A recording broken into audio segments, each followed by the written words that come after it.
Baik, Assalamualaikum warahmatullahi wabarakatuh. Perkenalkan, nama saya Muhammad Aziz dengan NIM A1B021039 dari Prodi S1 Manajemen. Di video saya kali ini, saya akan menjelaskan mengenai Pancasila sebagai paradigma suatu bangsa. Untuk memenuhi tugas dari dosen pengampu saya, Bapak Jadi Mutakin. Sebelum ke pembahasan, izinkan saya akan mereview sedikit mengenai makalah yang saya buat, di mana pada makalah yang saya buat itu tertera berbagai penjelasan yang akan saya bahas, di mana yang pertama itu Pancasila, pengertian dari Pancasila itu sendiri, yang kedua pengertian dari paradigma, yang ketiga bagaimana Pancasila sebagai paradigma pembangunan, dan yang terakhir itu apa saja sih macam-macam dari akulturasi Pancasila tersebut. Dan untuk lebih jelasnya, mari kita sama-sama menyimak video kali ini. Baik, tidak abdul rasanya kalau kita tidak membahas dengan seksama dengan pertama, yaitu pengertian dari Pancasila itu sendiri. Di mana Pancasila berasal dari bahasa Sanskerta, di mana panca yang berarti lima dan sila yang berarti asas atau prinsip, di mana Pancasila merupakan rumusan dan pedoman kehidupan berbangsa dan bernegara bagi seluruh rakyat Indonesia. Nah, setelah menjelaskan pengertian Pancasila, selanjutnya saya akan menjelaskan pengertian dari paradigma itu sendiri. Sebelumnya, paradigma pada awalnya berkembang dalam dunia ilmu pengetahuan, terutama dalam kaitannya dengan filsafat ilmu pengetahuan. Paradigma itu sendiri juga merupakan asumsi-asumsi dasar dan asumsi-asumsi nilai atau sumber nilai, sehingga merupakan suatu sumber hukum, metode, serta penerapan dalam ilmu pengetahuan menentukan sifat, ciri suatu karakter, dan ilmu pengetahuan itu sendiri. Di mana pada arti paradigma itu ditinjau dari asal-usul dari beberapa diantaranya. Menurut bahasa Inggris, paradigma merupakan keadaan lingkungan. Sedangkan menurut bahasa Yunani, paradigma yakni para yang berarti di samping atau di sebelah dan dikenal.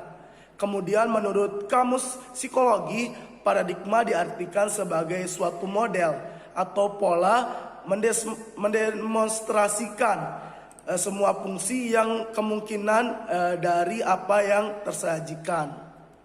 Nah, setelah membahas pengertian dari Pancasila dan paradigma, kita lanjut materi tentang Pancasila sebagai paradigma pembangunan, di mana ada beberapa hal berbagai macam Pancasila sebagai paradigma pembangunan. Yang pertama dapat ditinjau dari Pancasila sebagai paradigma pembangunan dalam bidang politik, di mana dalam bidang politik ini yang dimaksud Pancasila sebagai paradigmanya meletakkan nilai-nilai yang terkandung dalam Pancasila sebagai unsur dari nilai politik itu sendiri. Sumber nilai politik mengacu pada Pancasila, terutama pada Pancasila sila keempat, di mana semua asas kerakyatan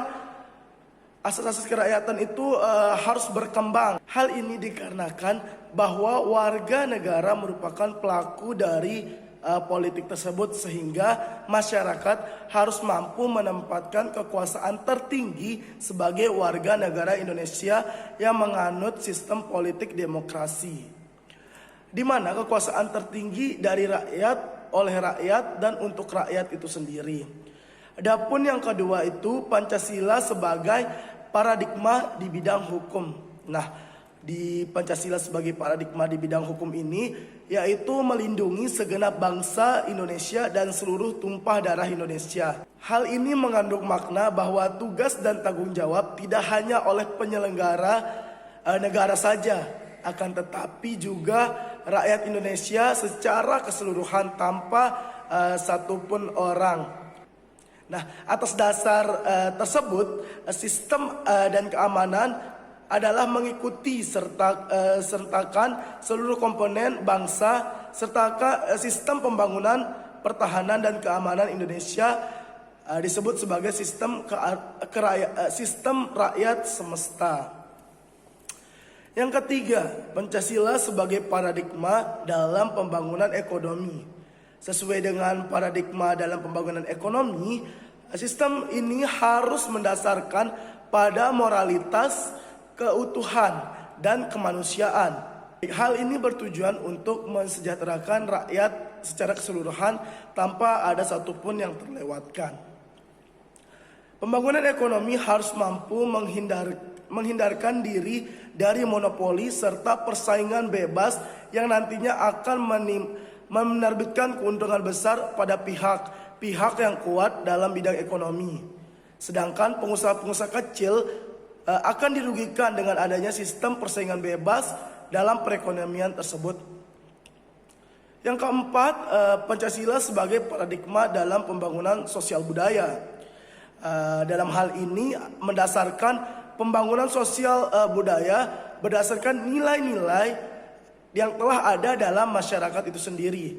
Setiap masyarakat atau setiap daerah itu memiliki budaya-budayanya itu secara sendiri. Hal itu harus dilestarikan, hal itu harus tetap dikembangkan, hal itu harus tetap dijaga, dikembangkan dalam hal tetap mempertahankan atas dasar kebudayaan itu sendiri. Nilai-nilai yang ada pada masyarakat pada hakikatnya merupakan dasar dari nilai-nilai yang terkandung dalam Pancasila. Dalam rangka pembangunan sosial budaya, Pancasila merupakan sumber normatif yang bertujuan untuk meningkatkan harkat dan martabat manusia, menjadikan warga negara menjadi masyarakat yang beradab dan berbudaya.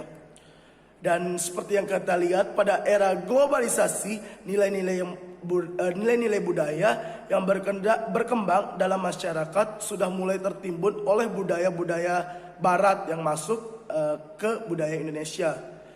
Nyaris jika kita lihat nih, semua penduduk Indonesia terpengaruh oleh budaya-budaya tersebut, baik yang bersifat positif maupun yang bersifat negatif. Dengan masuknya budaya-budaya barat itu sendiri atau budaya-budaya baru, masyarakat mulai meninggalkan nilai-nilai yang telah berkembang dalam ruang lingkupnya, dan mereka lebih memilih budaya-budaya bangsa barat. Dalam hal tersebut, masyarakat memiliki sikap-sikap yang kurang enak, seperti ini contohnya. Kalau kita lihat dalam sisi negatif, seperti gaya berpakaian yang meniru bangsa barat, berbagai macam tarian-tarian bangsa barat yang mengandung unsur pornografi dan lain sebagainya. Itu sudah menjadi tanggung jawab kita dan tanggung jawab pemerintah untuk meningkatkan serta mengarahkan masyarakat untuk kembali menerapkan aspek budaya yang berdasarkan nilai-nilai kemanusiaan, nilai-nilai keutuhan dan nilai-nilai kemanusiaan, nilai-nilai keutuhanan dan nilai-nilai keberadaban. Selanjutnya yang kelima, Pancasila sebagai paradigma dalam pembangunan kehidupan antara umat beragama. Seperti yang kita ketahui, di Indonesia memiliki berbagai agama. Kita sebagai bangsa Indonesia harus saling menghormati dalam entah itu dalam segi kita beribadah, kita harus menghormati dan lain sebagainya. Jika kita lihat hal-hal yang menunjukkan kemunduran bangsa Indonesia ke arah kehidupan beragama yang tidak berkemanusiaan, seperti ini tragedi di Ambon, di Poso, di Medan, terus di Kupang serta daerah-daerah lainnya, menunjukkan betapa semakin melemahnya toleransi kehidupan beragama yang berdasarkan kemanusiaan yang adil dan beradab. Oleh karena itu, tugas yang berat bangsa Indonesia untuk mengembalikan suasana kehidupan beragama yang penuh perdamaian, saling menghargai dan saling menghormati, dan serta saling mencintai sesama umat manusia yang beradab. Selanjutnya yang keenam, Pancasila sebagai paradigma dalam bidang iptek, ilmu pengetahuan dan teknologi. Di mana kita lihat upaya manusia meliputi aspek iptek itu berupa akal, rasa dan kehendak dalam meningkatkan kesejahteraan dan martabat manusia itu sendiri. Di mana Pancasila memberikan dasar-dasar nilai bagi pengembangan iptek, sehingga hasil kebudayaan manusia harus berdasarkan pada moral, ketuhanan dan kemanusiaan yang adil dan beradab. Kemudian ada beberapa makna nih dalam Pancasila sebagai pembangunan iptek itu sendiri. Seperti pada sila pertama, ketuhanan yang Maha Esa memberikan arti bahwa iptek tidak hanya memikirkan apa yang ditemukan, dibuktikan, diciptakan, namun juga dipertimbangkan maksud-maksud dan akibat. Apakah merugikan manusia atau merugikan alam sekitarnya. Yang kedua, pada sila yang kedua itu sila kemanusiaan yang adil dan beradab memberikan dasar moralitas bahwa dalam pengembangan iptek itu sendiri haruslah bersikap beradab. Pengembangan iptek yang merugikan tidak akan mewujudkan tujuan sebenarnya iptek itu, yaitu kesejahteraan. Dalam Pancasila ketiga, yaitu Persatuan Indonesia, memberikan arti bahwa iptek itu dapat menumbuhkan rasa nasionalisme sehingga pengembangan iptek dapat memunculkan sebuah nilai persatuan. Dalam sila keempat, kerakyatan yang dipimpin oleh hikmat kebijaksanaan dalam permusyawaratan dan perwakilan mendasari bahwa perkembangan iptek secara demokratis, artinya setiap individu bebas dalam melakukan pengembangan iptek, di mana dalam artinya ini pengembangan iptek itu harus bersifat terbuka untuk dikritik, terbuka untuk dikaji, maupun dibandingkan dengan teori lainnya. Yang terakhir itu sila kelima, keadilan sosial bagi seluruh rakyat Indonesia, memberikan arti bahwa pengembangan iptek itu harus menjaga keseimbangan keadilan dalam kehidupan kemanusiaan. Adapun materi terakhir dalam Pancasila sebagai paradigma suatu bangsa, yaitu macam-macam dari akulturasi Pancasila. Akulturasi Pancasila di masa kini banyak sekali pertanyaan-pertanyaan yang muncul, seperti apakah Pancasila masih digunakan pada era yang telah menginjak lebih dari 70 sejak Pancasila tersebut dibuat. Nah, Pancasila hingga saat ini masih menjadi lambang atau ideologi bangsa Indonesia. Kita masih menjalankan sampai saat ini. Apabila telah tidak ada akulturasi Pancasila, maka Pancasila tak lain hanyalah sekedar lambang dari bangsa Indonesia itu sendiri. Akulturasi Pancasila merupakan penuangan nilai-nilai Pancasila ke dalam norma-norma yang berlaku dalam kehidupan berbangsa maupun juga bernegara. Permasalahan utama dalam hal akulturasi Pancasila ialah bagaimana wujud realisasi nilai-nilai Pancasila yang bersifat universal ke dalam norma yang terkait langsung dengan nilai Pancasila itu sendiri. Adapun akulturasi Pancasila dapat dibedakan menjadi dua macam. Yang pertama, akulturasi Pancasila bersifat objektif dan subjektif. Saya akan membahas yang pertama itu akulturasi Pancasila bersifat objektif, di mana pada akulturasi Pancasila bersifat objektif itu sendiri,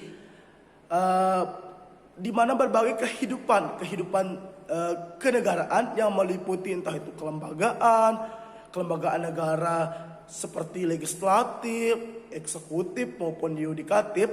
Selain itu juga meliputi bidang-bidang akulturasi lainnya seperti politik, ekonomi, hukum, terutama dalam penjabaran, ke dalam undang-undang, pertahanan keagamaan, pendidikan maupun bidang-bidang lainnya. Selanjutnya, akulturasi Pancasila bersifat subjektif, di mana akulturasi Pancasila ini pada setiap individu, terutama dalam aspek moral, dalam kaitannya dengan kehidupan negara dan masyarakat, Akulturasi Pancasila bersifat subjektif adalah akulturasi Pancasila pada setiap individu, terutama dalam aspek moral dalam kaitannya dengan hidup negara dan masyarakat. Akulturasi yang bersifat subjektif tersebut tidak terkecuali bagi bangsa warga negara biasa, aparat penyelenggara negara, pengusaha negara, terutama kalangan elit politik dalam kegiatan politik perlu menjaga diri, terutama pada kalangan politik dalam kegiatan politik perlu menjaga diri agar memiliki moral ketuhanan dan kemanusiaan sebagaimana yang terkandung dalam Pancasila. Baik, itu saja penjelasan yang dapat saya sampaikan. Kurang lebihnya mohon dimaafkan apabila ada kata-kata yang salah ataupun pendapat-pendapat yang salah dalam penjelasan saya. Mohon dikritik di kolom komentar, karena saya adalah manusia biasa yang tidak luput dari kesalahan, perkataan ataupun perbuatan. Terima kasih. Wassalamualaikum warahmatullahi wabarakatuh.